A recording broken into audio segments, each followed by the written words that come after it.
오늘 아침에 주시는 하나님 말씀은 신약 성경 요한계시록 11장 1절로 14절의 말씀입니다. 신약 성경 요한계시록 11장 1절로 14절의 말씀입니다.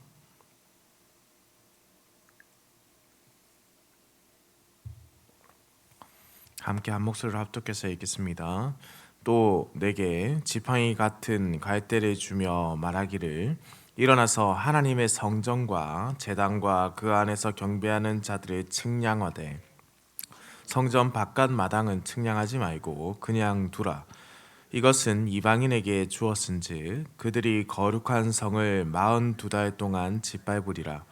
내가 나의 두 증인에게 권세를 주리니 그들이 굵은 베옷을 입고 1260일을 예언하리라. 그들은 이 땅의 주 앞에 서 있는 두 감람나무와 두 촛대니 만일 누구든지 그들을 해하고자 하면 그들의 입에서 불이 나와서 그들의 원수를 삼켜 버릴 것이요 누구든지 그들을 해하고자 하면 반드시 그와 같이 죽임을 당하리라. 그들이 권능을 가지고 하늘을 다 그 예언을 하는 날 동안 비가 오지 못하게 하고 또 권능을 가지고 물을 피로 변하게 하고 아무 때든지 원하는 대로 여러 가지 재앙으로 땅을 치리로다. 그들이 그 증언을 마칠 때에 무적행으로부터 올라오는 짐승이 그들과 더불어 전쟁을 일으켜 그들을 이기고 그들을 죽일 터인즉 그들의 시체가 큰 성 길에 있으리니 그 성은 영적으로 하면 소돔이라고도 하고 애굽이라고도 하니 곧 그들의 주께서 십자가에 못 박히신 곳이라. 백성들과 족속과 방언과 나라 중에서 사람들이 그 시체를 사흘 반 동안을 보며 무덤에 장사하지 못하게 하리로다. 이 두 선지자가 땅에 사는 자들을 괴롭게 한 고로 땅에 사는 자들이 그들의 죽음을 즐거워하고 기뻐하여 서로 예물을 보내리라 하더라. 3일 반 후에 하나님께로부터 생기가 그들 속에 들어가며 그들이 발로 일어서니 구경하는 자들이 크게 두려워하더라.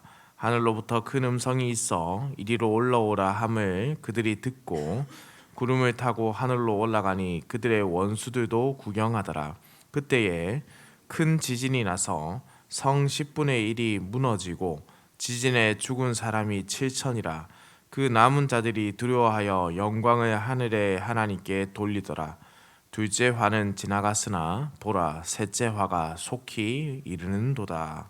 아멘.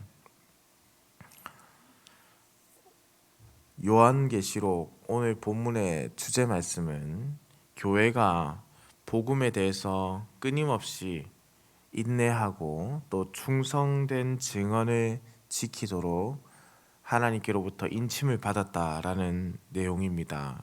본문에서 요한은 성전을 측량하는 임무를 받습니다.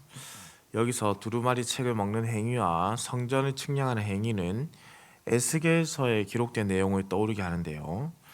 또한 여기 초반부에 기록된 42달과 42달은 상징적인 의미로서 다니엘서에서 예언된 한 때와 두 때와 반 때 혹은 1260일을 환란의 기간으로 가리키는 내용입니다.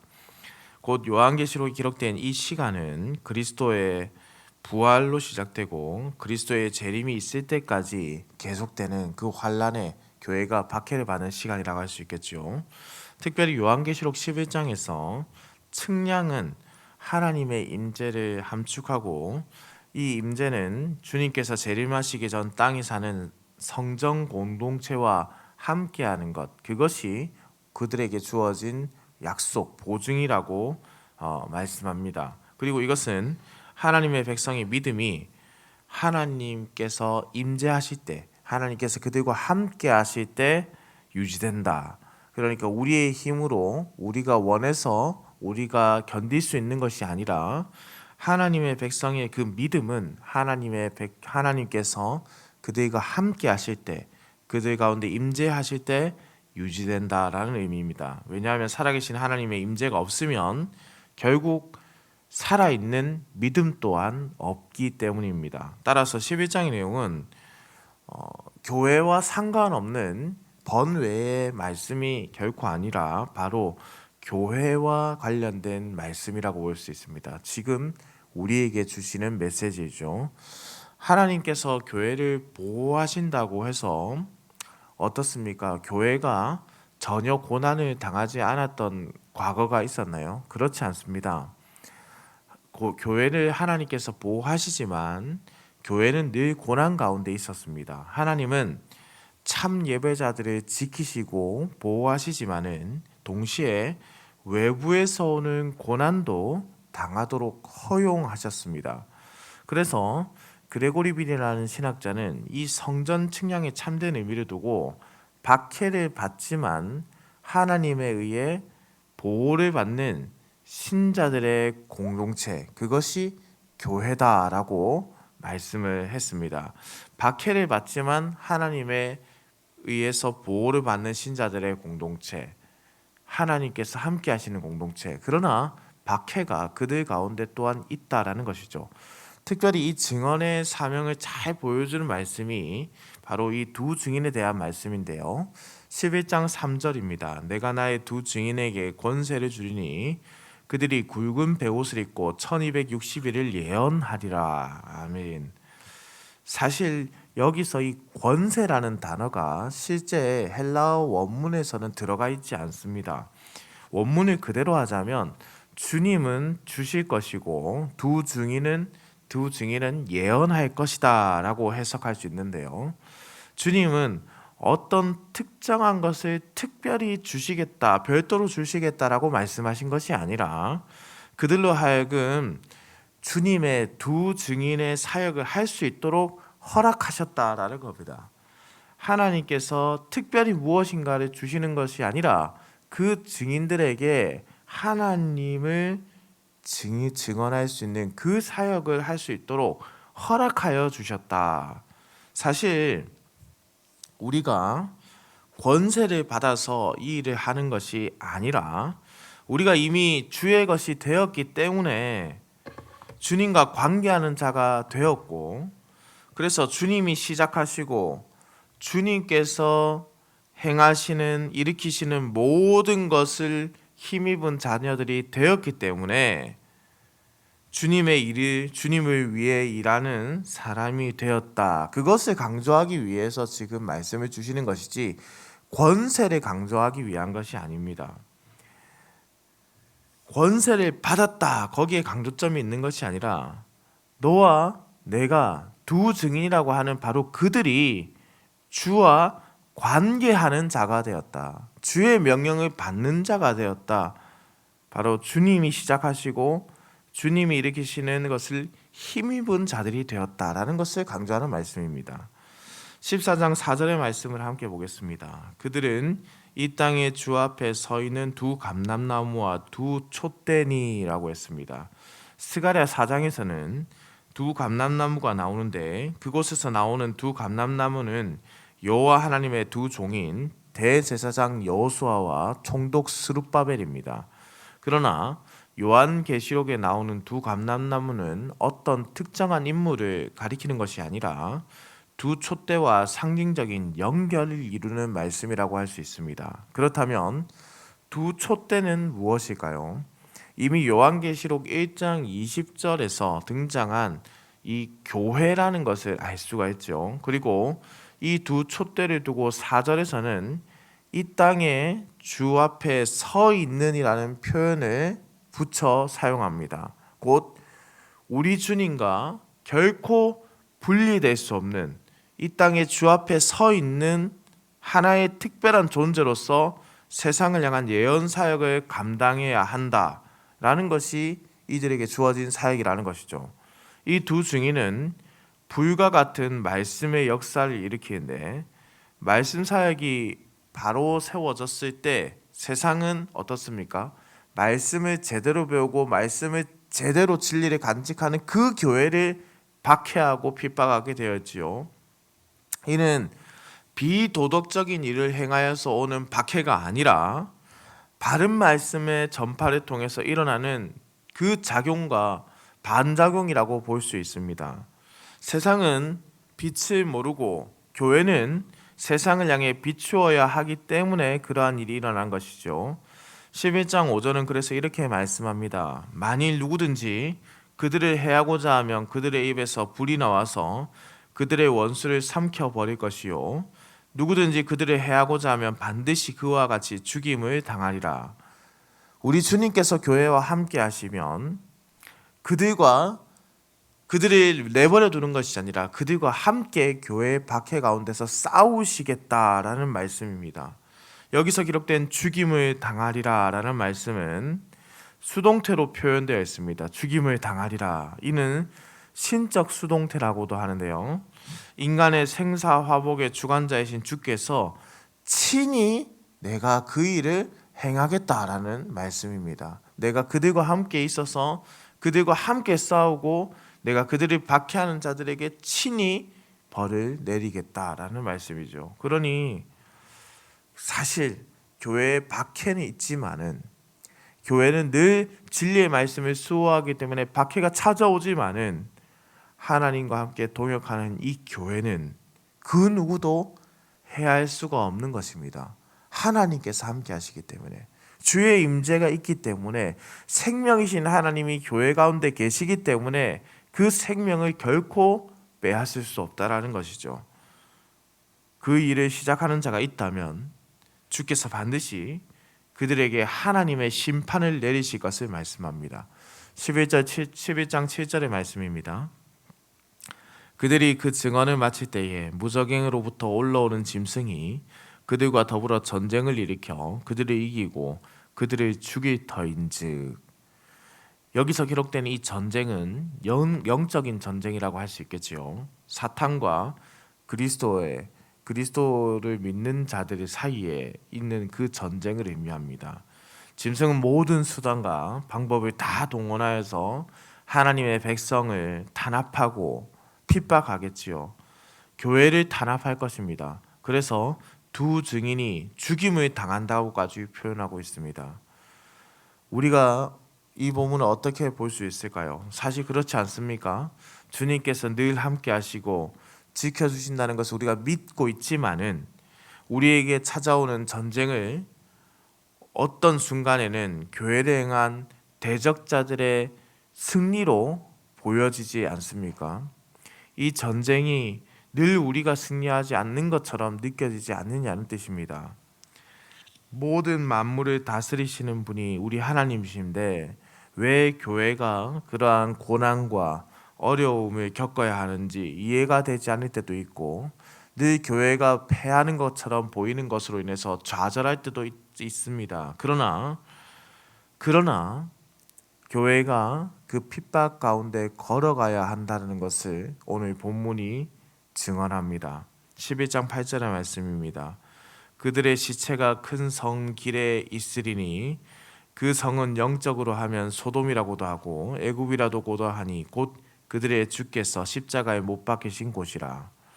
그 길이 그리스도께서 걸어가신 길이기 때문에 그렇습니다.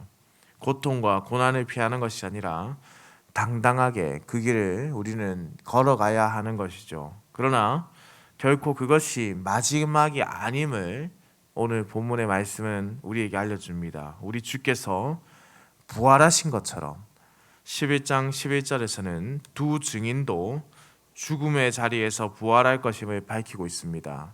그래서 고려신학대학원 최승락 교수는 이렇게 말했습니다. 이는 박멸되어 버릴 것 같던 교회가 박멸되지 않았음을 보여줍니다.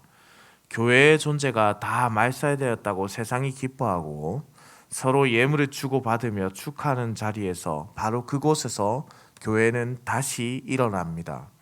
그리고 그것은 교회 자체의 능력이 아니라 하나님께서 생명의 하나님께서 생기로 말미암아 우리에게 주시는 은혜입니다.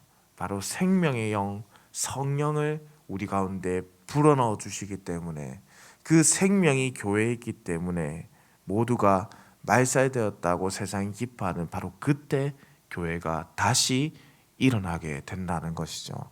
사랑하는 흥덕 현상교회 성도님들, 교회에서 생활하고 교회에서 하나님 말씀을 듣고 그 말씀대로 세상에 나가서 살아가다 보면 드는 생각이 있습니다. 여전히 교회가 참 약해 보인다, 나약해 보인다는 사실입니다. 우리는 다른 여러 기관들이나 힘 있는 단체들과는 다르게 연약해 보입니다. 핍박을 당해도 대처할 힘이 없고 조롱을 당해도 딱히 그것에 대해 항변할 힘도 없어 보입니다. 그러나 주님께서는 이 모든 것을 아시고 우리 교회와 함께 하신다고 말씀합니다. 심지어 자기와 뗄 수 없는 짝이 되게 하시고 동역이라는 이름으로 우리를 사용하신다 하셨습니다. 그렇다면 교회는 세상이 말하고 있는 그 힘이 아니라 교회의 역사는 힘을 가지고 나아가야 하는 것이죠. 그리고 그 힘이라고 할 때는 오직 진리의 말씀이신 예수 그리스도의 그 복음이라는 것을 오늘 말씀을 통해서 우리가 깨닫습니다. 진리의 말씀이 참된 힘입니다. 우리가 진리의 말씀을 버리고서 그 어떤 능력도 힘도 없는 존재임을 기억하시기 바랍니다. 우리의 힘으로 내지는 우리가 생각하는 힘으로 이 고난과 어려움을 이기거나 세상과 싸우지 마시고 진리의 말씀으로 우리가 당하는 고난을 그대로 맞이하시기 바랍니다. 그것이 참된 힘이고 그것이 사람을 살리는 힘이고 그것이 생명으로 다시 우리를 소생케 하는 힘이고 다시 교회가 죽은 자들 가운데서 살아나는 그 힘입니다. 사랑하는 성도님들, 마지막 때를 우리가 살아가고 있습니다. 이 마지막 때에 더욱 우리가 붙잡아야 하는 것은 주의 말씀임을 깨닫습니다. 주의 진실하신 뜻이 무엇인지를 알고 행하는 열심을 우리가 그 말씀으로 가지게 되는 것이고 더욱 진리의 빛을 세상에 비추어서 진리로 인해서 당하는 고난을 우리가 즐거워하는 것, 오직 주님만 바라게 되는 것, 그때에 교회에 생명이 있음을 다시 한번 느끼게 되는 것, 그것을 오늘 본문이 우리에게 말씀합니다. 그러나 두려워하지 마십시오. 하나님이 우리와 함께 하십니다. 하나님께서 직접 내가 싸우시겠다 말씀하셨습니다. 내가 너희와 함께 있어서 너희에게 생명이 되겠다 말씀하셨습니다. 결코 우리가 쓰러질 수 없고 넘어질 수 없고 결코 우리가 죽음 가운데 머물 수 없는 것은 바로 이 생명의 하나님이 우리와 함께 하시기 때문입니다. 우리가 결코 혼자 이 싸움을 하고 있지 않습니다. 진리의 말씀으로 불변하는 그 말씀으로 인생을 살아내고 생명이 우리 가운데 있음을 다시 한번 믿음으로 고백하면서 하나님의 능력을 믿으면서 우리를 부르신 그 뜻대로 주의 환난을 그대로 받으며 주의 말씀을 온전히 지키며 복음을 전파하는 우리 하나님의 신실한 백성들 흥덕 형상교회가 되기를 우리 주님의 이름으로 축원합니다. 기도드립니다. 사랑과 은혜가 많으시며 사람의 생각을 주장하시고 모든 만물을 다스리시는 참된 통치자이신 살아계신 우리 하나님 아버지, 하나님의 놀라운 사랑과 그 은혜에 감사와 찬송을 올려드립니다. 우리를 택하시어 주의 교회로 부르시고 주의 사랑으로 우리를 강권하여 주시니 감사드립니다. 오직 주님만 바라는 인생, 오직 주께 새 힘을 얻는 인생이 되게 하여 주시옵소서. 하나님 아버지, 교회를 향한 고난과 공격이 너무나도 크게 다가오는 요즘입니다. 더욱 주님의 뜻을 구하고 기도하기에 힘써 주님께서 해결하시는 것을 믿음으로 보게 하시고 어떠한 고난이 찾아온다 할지라도 오직 주님의 말씀을 붙잡고 주님의 말씀으로 무장하여서 그 고난과 싸우게 하여 주시옵소서.